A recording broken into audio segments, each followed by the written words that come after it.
Welcome back friends, I am Anjali, banking aspirant. So today budget announce हुआ है और ये बजट इंट्रीम है। सो कुछ हाइलाइट्स हैं जो बजट के, वो मैंने नोट डाउन किए हुए हैं और उनको ही मैं डिस्कस करने जा रही हूँ। ये मेरा बजट का नोट्स रहेगा और इसमें मैंने किस मिनिस्ट्री को कितना एलोकेशन हुआ है वो सब नहीं लिखा है, क्योंकि वो बहुत ज़्यादा था, या फिर किस पर्टिकुलर स्कीम को कितना मिला है वो जैसे जैसे आगे आता रहेगा वैसे याद कर लेंगे अभी, क्योंकि वो काफ़ी ज़्यादा लेंदी था और मुझे नोट्स में वो नहीं मेंशन करना था। मैंने जो भी इम्पोर्टेंट हाइलाइटिंग पॉइंट्स थे वो मेंशन कर लिया है। सबसे पहले इंट्रोडक्शन की अगर बात करें तो विस्तृत भारत बाय 2047, डेवलप्ड इंडिया का विजन है हमारा 2047 तक, और उसके लिए सबका साथ सबका विकास एंड सबका विश्वास, ये 3 लाइन्स हैं उसके लिए। विजन भी यही है हमारा। देन अगर इस साल के फिस्कल डेफिसिट की बात करें तो हमारा 5.1, अभी 5.8 है, जो कि हमें 5.1 पर लाना है, ये हमारा टारगेट है। देन टारगेट 2026 तक 4.5 ले जाना है। अगर 5.8 से 5.1 हो जाएगा देन 4.5 तक पहुंचाने का हमारा रहेगा, वो इजी हो जाएगा। टोटल एस्टीमेट बजट का है 47.66 लाख करोड़, जो कि लास्ट ईयर से 6.1% बढ़ा है। देन कुछ जो सेक्टर वाइज बात की गई है कि किस किस चीज़ पे क्या किया जाएगा वो सब है। सबसे पहले रूफटॉप सोलराइजेशन एंड मुफ्त बिजली का है, जिसमें 1 करोड़ हाउस होल्ड को कवर करेंगे।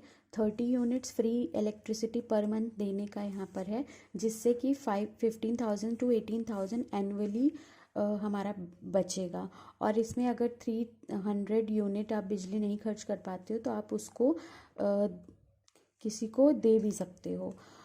Next is housing for middle class, इसमें हाउसिंग की बात की गई है।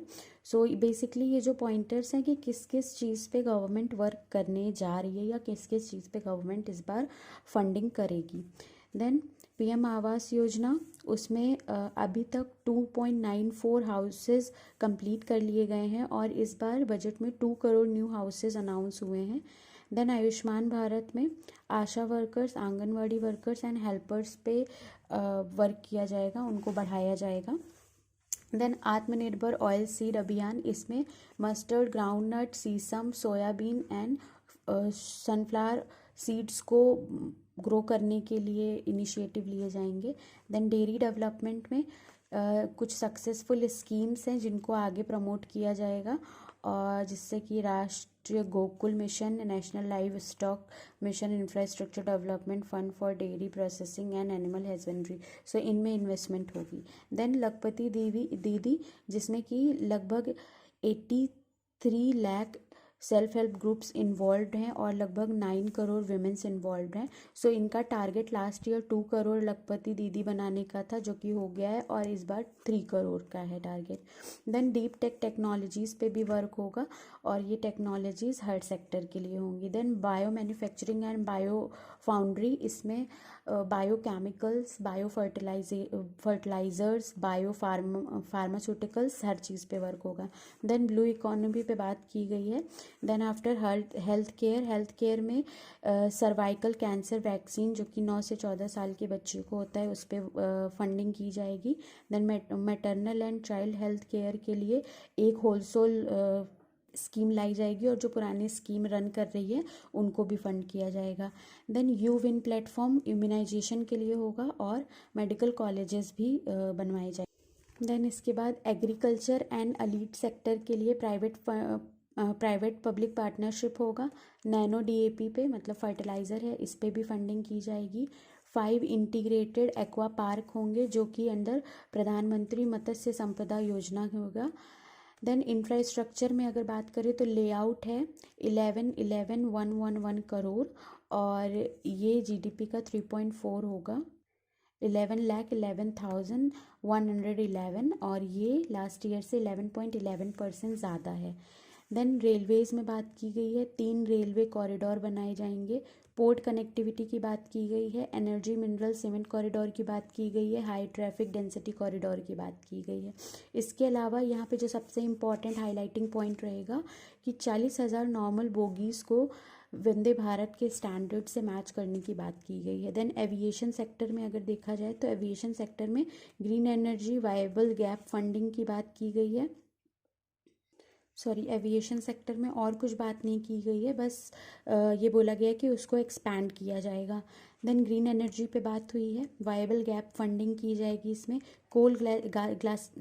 कोल गैसिफिकेशन एंड लिक्विफिकेशन की कैपेसिटी 100 मीट्रिक टन सेटअप की जाएगी 2030 तक, और सीएनजी और सीबीजी की ब्लेंडिंग को मैंडेटरी कर दिया जाएगा। देन इसके बाद यहाँ पे कुछ डाटाज थे, लाइक नंबर ऑफ एयरपोर्ट 2015 का दिया है एंड देन 22 से कंपेयर किया है। 74 से 149 हो गया। नेशनल हाईवे की लेंथ इतनी से इतनी हो गई। देन इलेक्ट्रीफाइड रेल रूट्स ये हो गए। और भी चीज़ें हैं, बट जो जो इम्पोर्टेंट मुझे लगा पॉइंटर वही मैंने नोट डाउन किया है।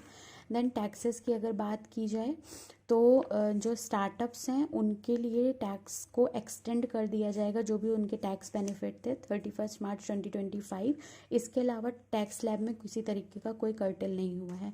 देन एफडीआई इनफ्लो यहाँ पर बताया गया है 5 से 14, जो कि कांग्रेस का था, उसमें एफडीआई कितनी थी और इनकी अभी एफडीआई 14 के बाद से अभी तक कितनी है उसमें कंपैरिजन दिखाया गया है। एंड देन उसके बाद यहाँ पे एक हाईलाइटिंग पॉइंट ये रहेगा कि 75,000 करोड़ जो 50 ईयर का इंटरेस्ट फ्री लोन रहेगा, जो कि सपोर्ट करने के लिए रहता है स्टेट गवर्नमेंट को, वो दिया जाएगा।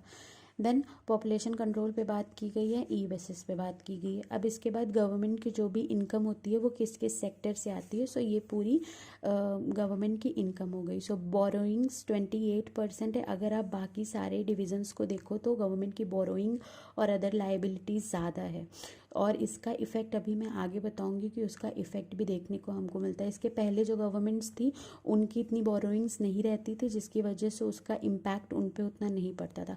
Non tax receipt, the non debt capital receipt 1%, custom से 4%, corporate tax 17%, union 5%, union excise duty 5%, and then income tax 19%। So major जो चंक आ रहा है वो हमारा बोरोइंग से आ रहा है, देन इनकम टैक्स से आ रहा है, देन कॉर्पोरेट टैक्स से आ रहा है। सो ये क्वेश्चन पूछ सकता है कि किससे ज़्यादा आ रहा है या किससे कितना आ रहा है, अरेंज करने को भी पूछ सकता है। अब गवर्नमेंट की स्पेंडिंग्स कहाँ है, तो अगर स्पेंडिंग्स देखें तो मेजर 2 स्पेंडिंग्स जो है, एक तो इंटरेस्ट पेमेंट है क्योंकि आपने इतना लोन लिया हुआ है, एंड दूसरा है स्टेट के शेयर, क्योंकि आप जीडीपी आपने लाया है, सो अब आप जब सारा टैक्स कलेक्ट कर रहे हो तो उनको देना पड़ेगा। सो ये दो जो है ये मेजर गवर्नमेंट की स्पेंडिंग्स हैं, और बोरोइंग का इम्पैक्ट इनके इंटरेस्ट पे आया हुआ है कि 20% इनको इंटरेस्ट देना पड़ रहा है जो भी इनकी अर्निंग्स है। देन सेंट्रल स्पॉन्सर्ड स्कीम में 8% दे रहे हैं, सेक्टर स्कीम में 16% दे रहे हैं, डिफेंस को 8% दे रहे हैं, सब्सिडीज़ 6% जा रही है। देन फाइनेंस कमीशन को दे रहे हैं ये 8%, पेंशन पे 4% जा रहा है, अदर एक्सपेंसेस 9% है, एंड ये ओवरऑल इनकी स्पेंडिंग्स हो गई है। इसके अलावा अगर देखें तो मिनिस्ट्री वाइज एलोकेशन है कि किस मिनिस्ट्री को कितना है, वो पर मिनिस्ट्री अगर लिखने चाहते हैं तो काफ़ी ज़्यादा हो जाता है। एंड दूसरा ये कि पर स्कीम किसका कितना एलोकेशन है, तो इस बार भी सबसे ज़्यादा डिफेंस सेक्टर को दिया गया है। और इसके अलावा अगर होल सोल में बात करें तो मेजरली जो भी इम्पॉर्टेंट हाइलाइट्स हैं वो मैंने अपनी नोट्स में कवर कर दिया है। इसके अलावा सिर्फ यही बचेगा कि किस डिपार्टमेंट को कितना एलोकेशन हुआ है या किस स्कीम में कितना एलोकेशन हुआ है और कौन कौन सी स्कीम्स कंटिन्यूएशन में रहेंगी, अदरवाइज सारे इंपॉर्टेंट टॉपिक्स कवर हो गए हैं। So this is it for today, thanks for watching. If you like my video then please do like my video, share my video and subscribe to my channel. Thank you.